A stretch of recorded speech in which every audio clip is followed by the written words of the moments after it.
Greetings, citizens, and welcome to Gateway News, brought to you by Stargate Command, January 2015. Welcome to our pilot episode of Gateway News. We have an exciting lineup for you tonight.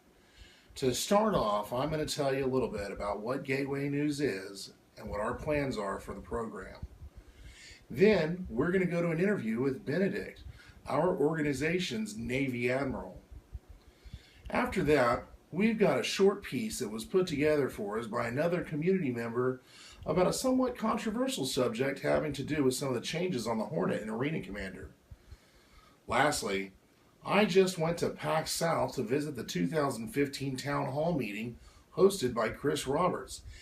So we're going to review some of the stuff that they went over in the 4 or 5 different panels over the course of the day.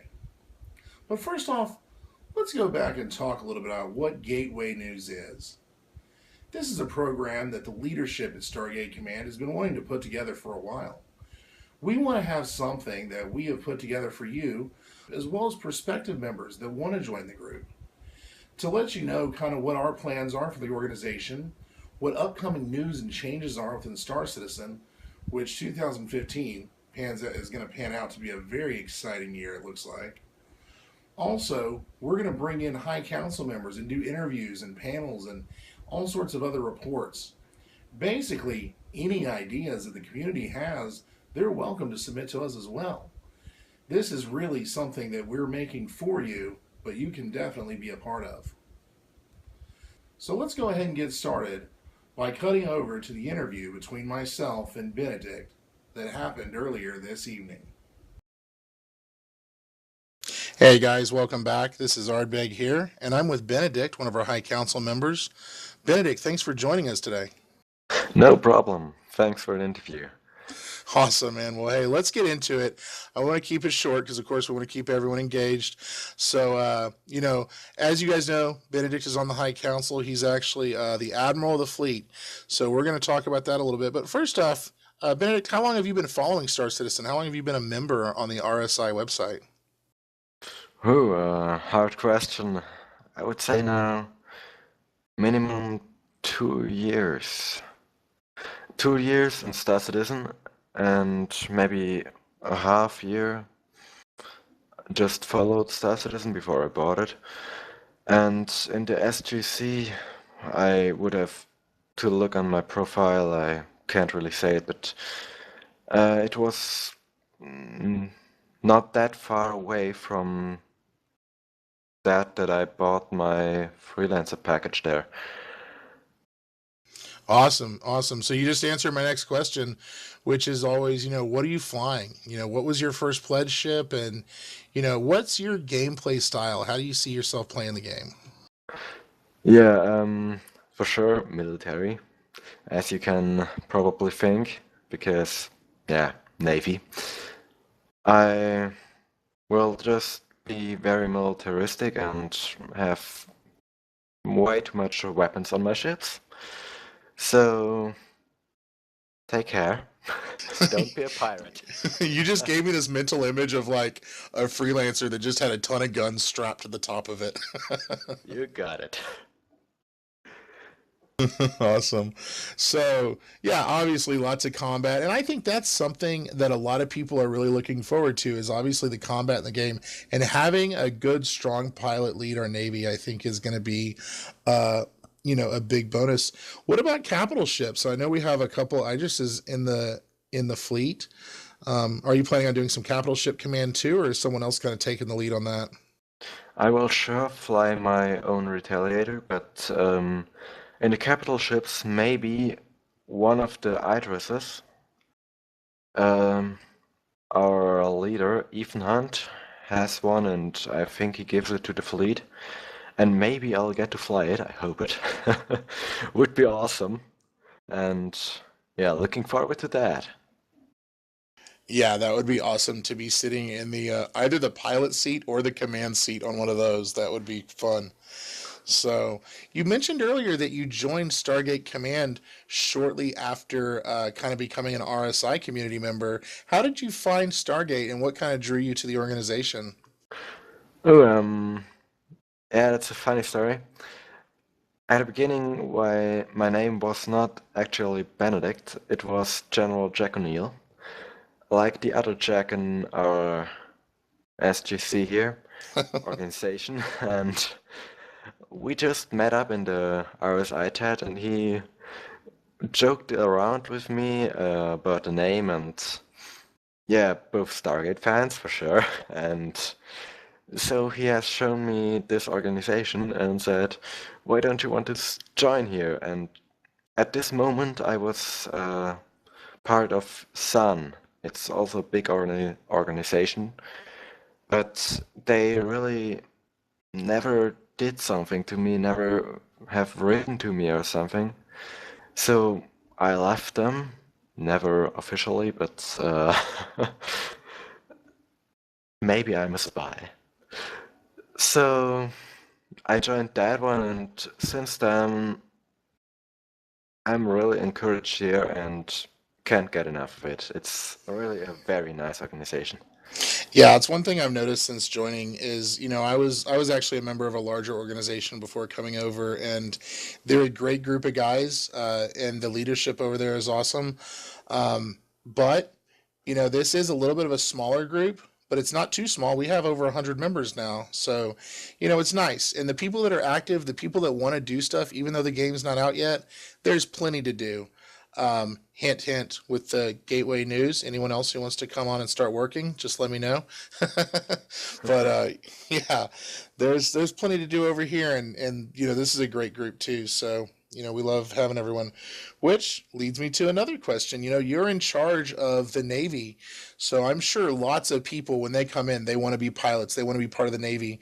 So what are you looking for now for pilots? Activity. Just activity. Just when you want to join the Navy, you should maybe own a fighting ship, because later on we are thinking of getting our own fleet and getting our own ships, which we will give to pilots, which we can trust.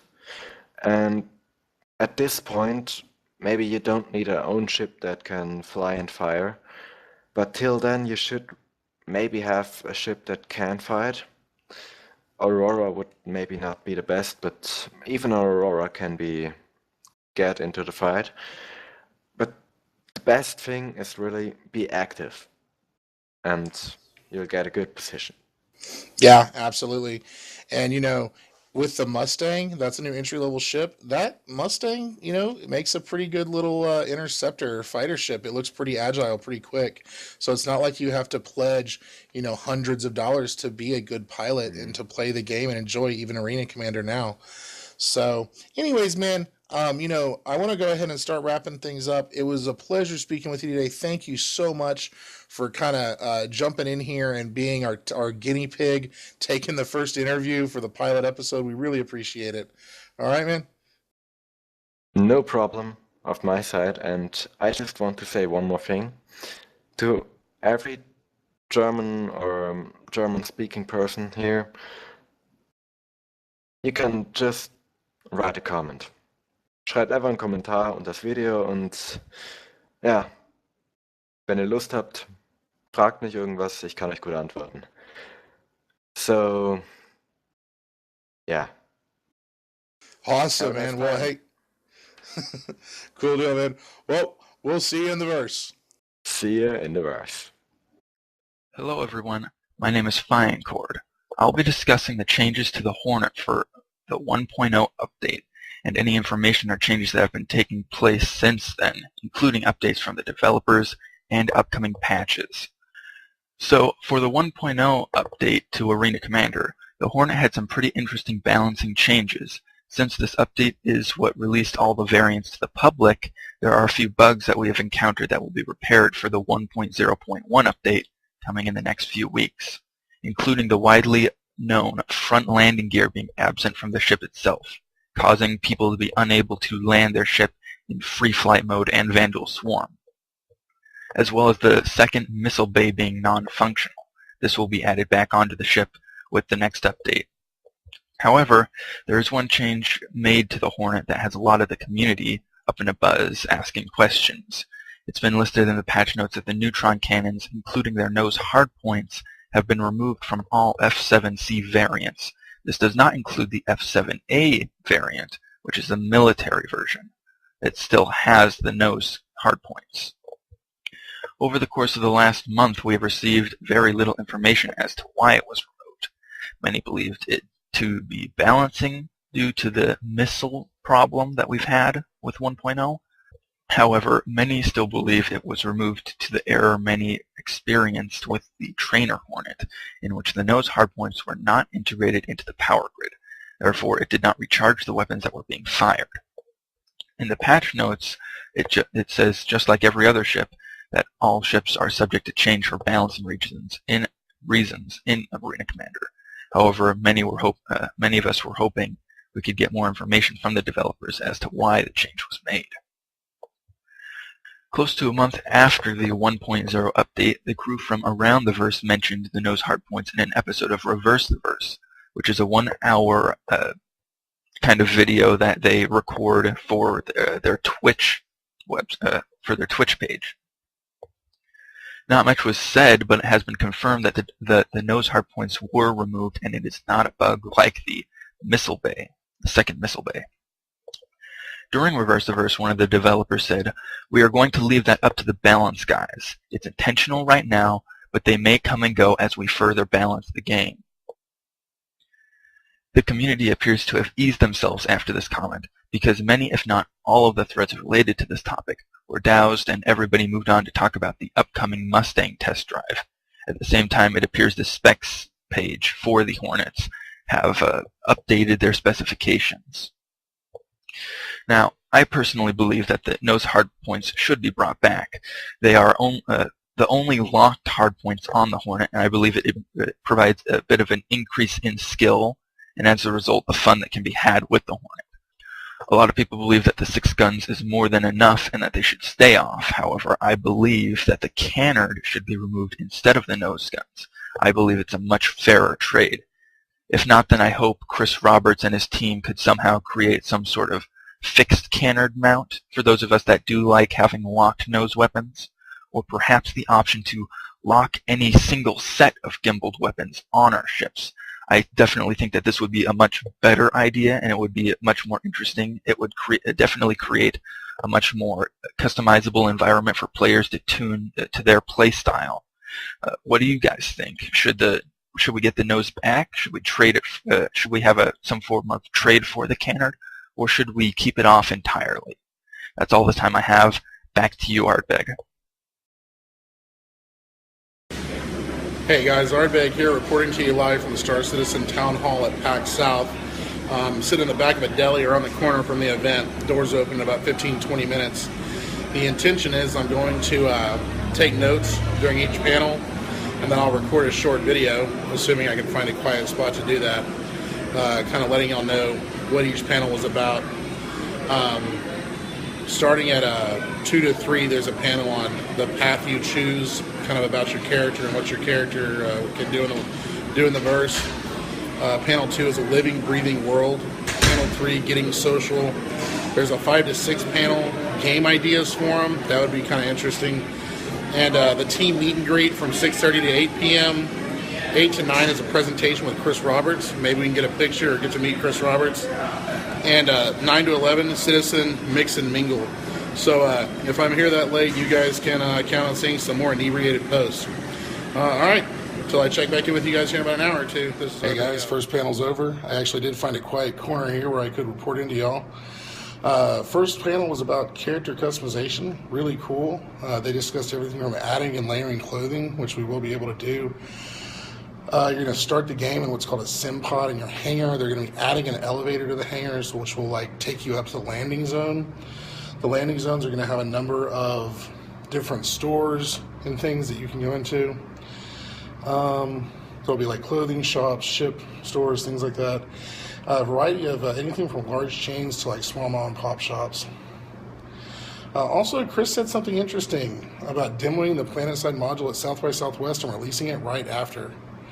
So that's really cool. They also talked a little bit about careers. So for instance, a mining crew might consist of a pilot, a beam operator, cargo operator, refinery operator. So each person has a job. The pilot obviously would maneuver around the asteroid. The beam operator would want to make sure to be breaking up the asteroid into manageable pieces without blowing stuff up, because the asteroid might have like gases and different things that might explode if you just keep firing at it. Cargo operator would be like pulling stuff in with tractor beams and pushing stuff away with repulsor beams. And then a refinery operator would actually then be like organizing that cargo and feeding it to the refining machinery. I don't know. You can have NPC crew. Obviously, more experienced NPC would cost more money. We did ask, and they did actually confirm that even though the cheaper NPC may not be very good at first, they do learn over time. So that's kind of cool. So anyways, that's kind of the review of the first hour, the first panel. Wrapped it up in about 2 minutes. So I'm sure I missed some stuff. Everyone that came to this event actually got a new skin for the buggy. So that's kind of cool. They got the agate gray skin. Anyways, I'll talk to you guys here in about an hour or two. This is Ardbeg out. Hey guys, this is Ardbeg reporting back for a living, breathing universe. The guys started out talking about different methods of travel, both quantum drive and jump gates. Something we should be excited about, the jump gates. There's actually like a mini game or something attached to them where as you navigate the jump gates, you have to, it's going to be like a conduit, or the way one of the guys described it was like you're going through the bellies of a beast, like intestines, and it's like tubes and conduits, and you have to like, you're going like super high speeds, and you got to choose which way to go. They had some pictures. I'm going to try to patch some of these into the finished video while I'm talking, so you're not just looking at my ugly mug the whole time. But other than that, so they talked about jump gates a little bit, basically, as well as the quantum drive. So the quantum drive, they said, was kind of cool because while you're going across a system, you're going to go into this quantum drive mode where obviously you're going as fast as your ship can go. And it could take about 8 to 10 minutes to travel all the way across a system while in this QT or quantum drive mode. They also said, I know I'm jumping back and forth here a little bit, but about the jump gates, if you drop out of a jump gate early, like let's say you make a wrong turn and you like crash into the wall and you're, let's say, like 70-80% through that jump gate, well, maybe you'll get dumped out close to that system or in the system you're aiming for, but your ship is going to take some damage. Versus if you crashed out of the jump gate and you're only like 10 or 20% of the way through, you might drop out closer to the system you're in. More about a living, breathing universe. They talked a little bit about the environments. Different environments are going to be based on different architectural types. And we already see this a bit in the hangars. So like the really nice hangars have a lot like smoother edges. They look more futuristic. Whereas, you know, the base hangars are going to look kind of like, you know, a dirty car garage or something you might see today. You know, machinery and light and electronics and stuff hanging off the walls. Planets are going to evolve over time. You may visit a location, it's really nice. Go back a month later, the economy's crashed. Maybe there's vacant, rusting buildings, graffiti, vagrants, etc. If people don't have jobs and they're not being productive, you know, maybe they're out causing crime, you know, or vandalizing or what have you. The economic simulator, you're going to see about a 10-to-1 ratio of NPCs to players. So it's going to be hard to like corner the market or for one individual player or even a small group to push the entire economic market too far to really tip it, or at least that's their goal, because they don't want to see people like, you know, I guess controlling too much of the game. They want the economic market to kind of push where the game and the story goes, so that it never gets, you know, to a point where I guess it's not fair. It's going to take really, really large events, like a huge battle, to move the needle on an affected commodity. So the example they gave is a big battle. So if there's a big battle in a region, lots of ammo and things are getting used up, then, you know, then that's when the price on those types of commodities are going to go up. So the economy simulation itself is run separately from the game, and it's kind of like a turn-based game in itself. The simulation goes through all the systems, you know, piece by piece, system by system, analyzes the system, and then it gives orders to the NPC to respond to the economic needs of that system. So kind of a cool like sneak peek of what that panel is all about. All right, I'm going to come right back and check back on panel 3.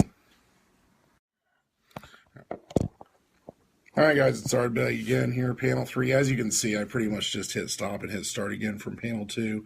I'm not reporting from San Antonio anymore. I got home. It's about 2:13 in the morning, and I'm trying to wrap this up while it's still kind of fresh in my head. But obviously, I just couldn't find time at the theater to do all this. Panel 3 was Getting Social. It was all about the social module, which will be the next one that we're going to see, probably around March, right after South by Southwest, which is going to be here in Austin, Texas as well.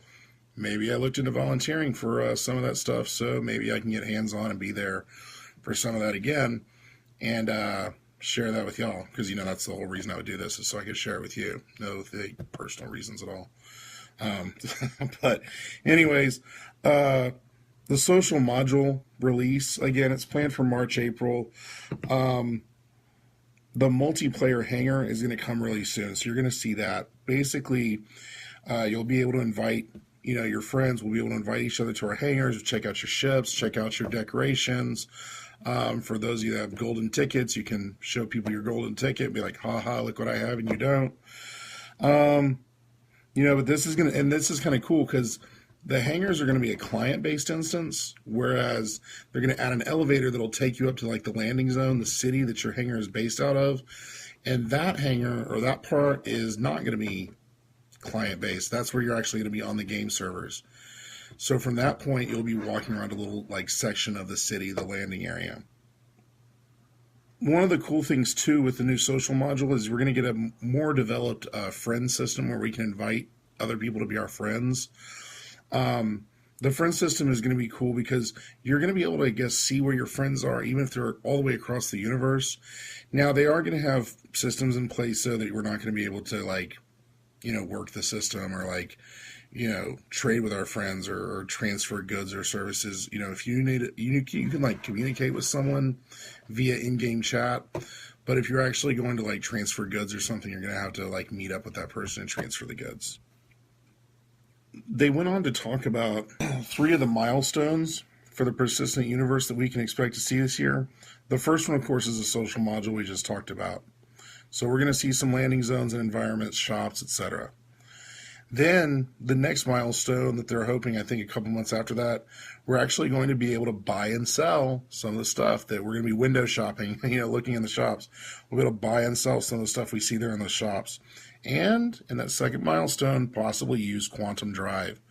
So we'll be able to leave that landing zone, launch, and fly around that sector using that quantum drive feature.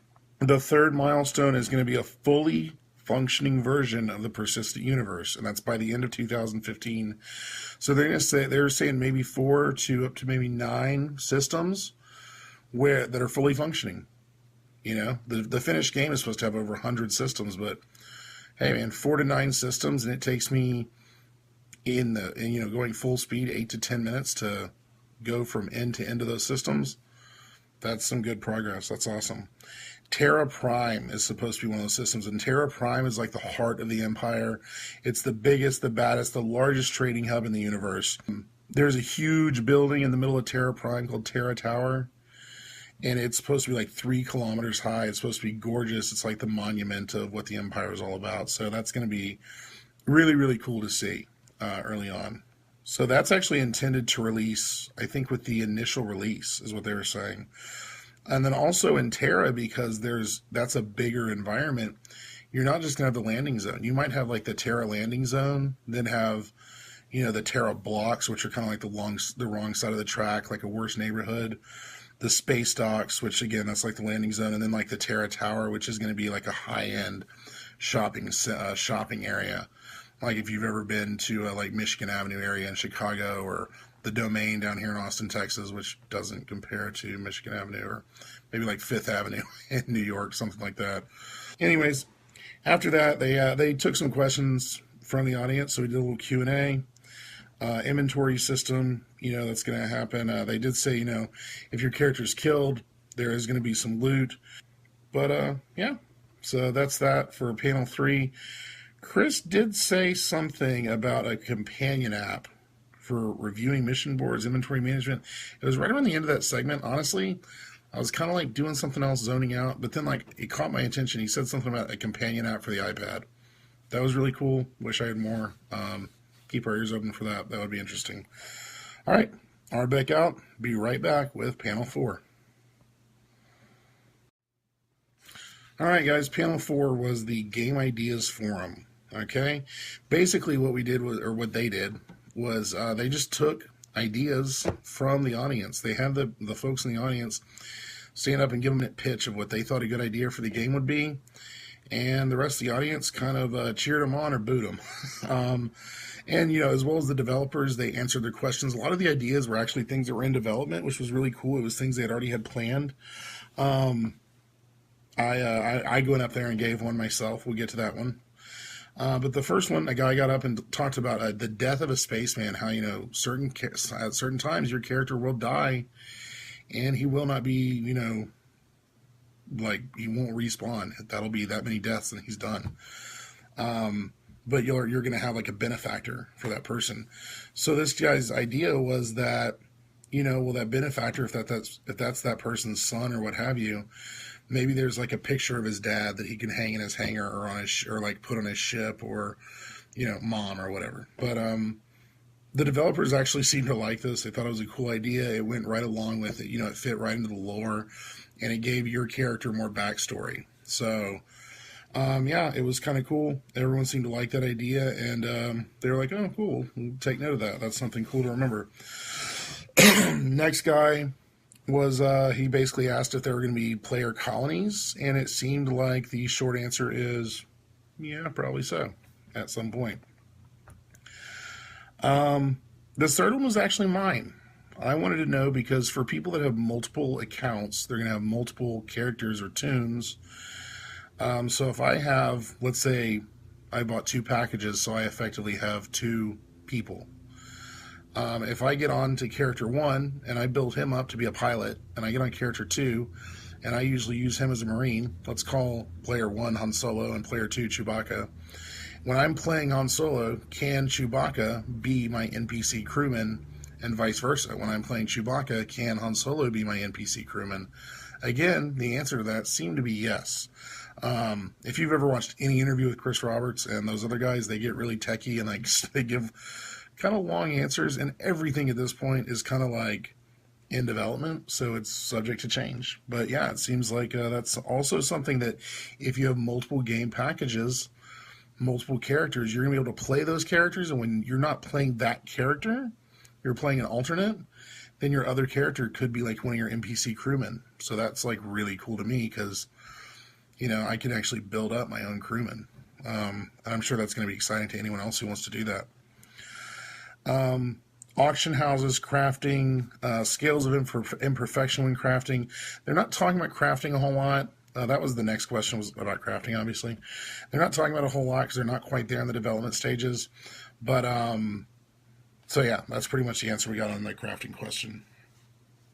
The next guy was talking about how he thought it'd be cool if, like, the bosses were kind of like a nemesis system, kind of like what we see in Shadows of Mordor. And they said, yeah, the bosses are definitely going to have an identity. And you're going to know who that boss is. And there's going to be a backstory. There's going to be lore behind them.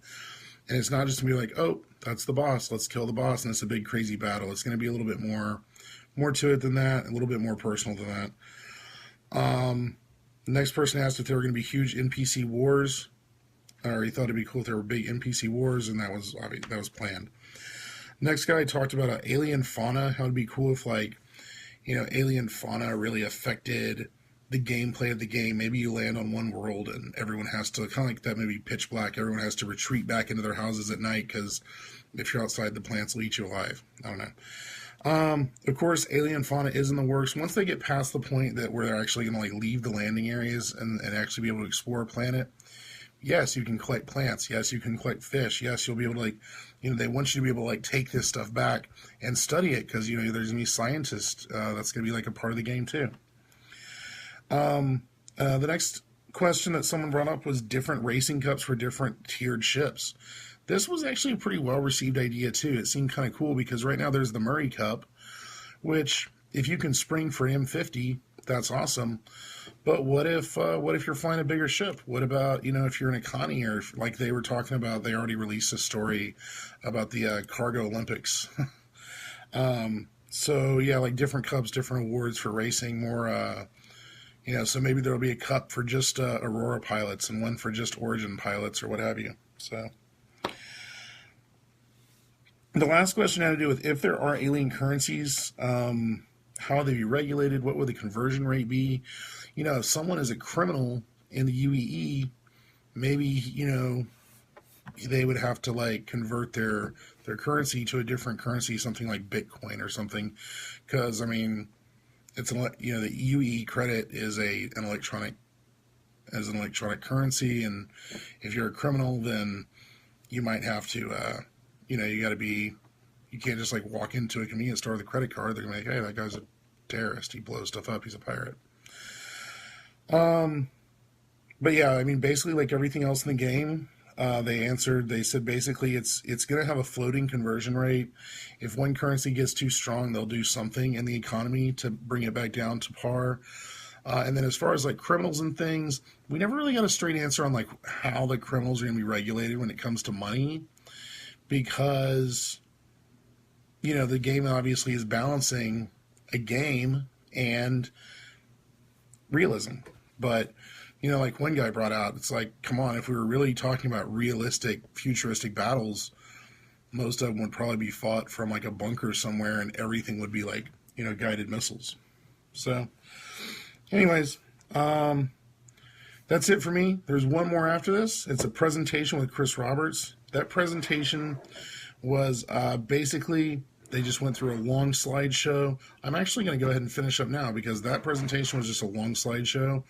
And they did a lot of review, basically just talking about some of the new assets in the game, but we actually just covered most of those, the jump points and the Terra Tower. I've got a lot of pictures that I took during that part, but they're actually going to review this entire thing that I went to today. They should have it posted on the internet by the time that this is posted. So you can just go back and watch some of these things there. I highly encourage it. They're very interesting, very informative, got hiccups. And, it's about 2:30 in the morning, so I'm done for the day. I hope you guys enjoyed this addition to this Gateway News episode. I'm going to try to edit it down a bit, but this is Ardbeg out. Y'all have a good night. Thank you for watching the first episode of Gateway News.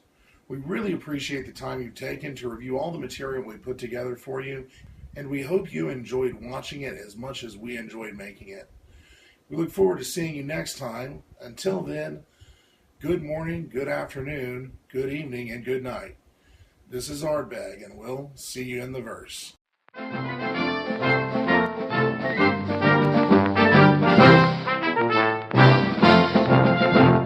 Hey guys, it's Chris Roberts. You should join Stargate Command because they're really badass.